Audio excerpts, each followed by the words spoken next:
ধরে নৈহাটির বড়মার নাম ও ছবি দিয়ে একটি ওয়েবসাইট খুলে হুগলির রিষড়া থেকে সকলের সঙ্গে পুজো দেওয়ার নামে প্রতারণা করে টাকা পয়সা তুলছিলেন। আজ বড়মা পুজো কমিটি ট্রাস্টের পক্ষ থেকে অভিযোগের ভিত্তিতে নৈহাটি থানার উদ্যোগে ও রিষড়া থানার সহযোগিতায় সুরজিৎ কুঞ্জ নামে এক ব্যক্তিকে গ্রেফতার করল পুলিশ। তার কাছ থেকে একটি ল্যাপটপ, একটি মোবাইল ও একটি ব্যাংকের পাসবই উদ্ধার করেছে পুলিশ। না বুঝো না, পূজা লাইন বলে একটা বড়মার পূজা লাইন বলে একটা অনলাইন করেছে, ভুয়া একটা পোর্টাল খুলেছিল এবং চলে তাতে তারা পুজো নিত। এবং আমরা দীর্ঘদিনই এটা খালি বড়মার এতে নয়, এই তারাপীঠেরও না বড় মায়ের নামে করেছে, এটা বড় মায়ের নামে করেছে। যারা বড়মা বা তারাপীঠে তারা মায়ের ভক্তবৃন্দ আছে, বড়মার ভক্তবৃন্দ আছে, তাদের প্রতারণা করার জন্য একটা সুন্দর সাজিয়ে গুছিয়ে একটা পূজা লাইন চালু করেছিল। আমরা অনেক দিনই উৎপেতে এটা বসেছিলাম।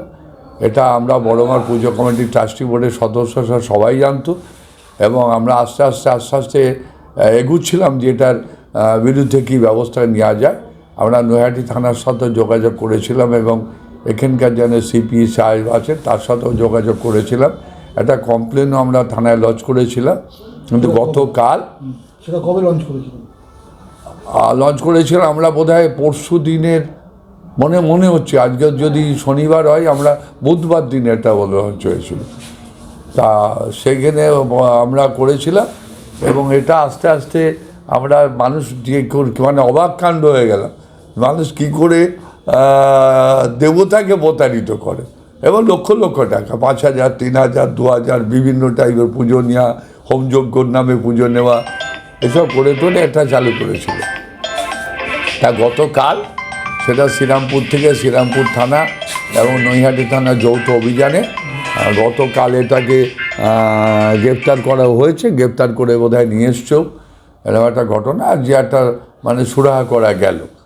তা আমরা বড়মার কমিটি থেকে কোন কমিটি কোনো পদক্ষেপ নিয়েছিল ওখানে জানি না, কিন্তু বড়মার কমিটি থেকে আমরা বসে মিটিং করে এর এগেনস্টে যাতে পদক্ষেপ নেওয়া যায় আমরা সেটা করেছিলাম এবং গতকাল প্রশাসন সেটা সাকসেসফুল হয়েছে। চক্রের সঙ্গে কি ওই ব্যক্তি জড়িত না কেউ জড়িত আছে? না চক্রের সঙ্গে জড়িত এবার পুলিশের কাজ।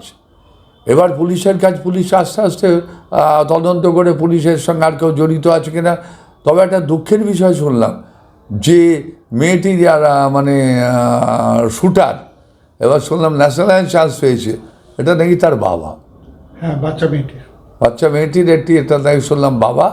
এটা শুনে আমি কালকে যারা গিয়েছিল পুলিশের সঙ্গে, আমাদের সম্পাদক তাপস ভট্টাচার্য, আমাদের ট্রাস্টি কমিটির অয়ন, তারপর অরিত্য ব্যানার্জি, এরা কালকে সব গিয়েছিল। এদের কাছে খবর পেলাম যে একটা ন্যাশনাল চান্স পায় একটা শুটার, তার মেয়ে।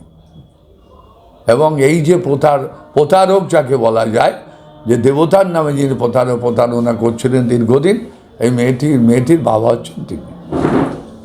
এটা হচ্ছে জানি না যে এটা করা উচিত কিনা, যারা করছে অন্তত একটু ভাবা উচিত।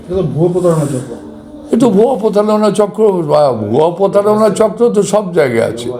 ভুয়ো প্রতারণা চক্র যেটা ট্যাব দিচ্ছে মুখ্যমন্ত্রী সেটা নিয়ে আছে, ভুয়ো প্রতারণা চক্র বাড়ির টাকা নিয়ে আছে, সব জায়গায় বল।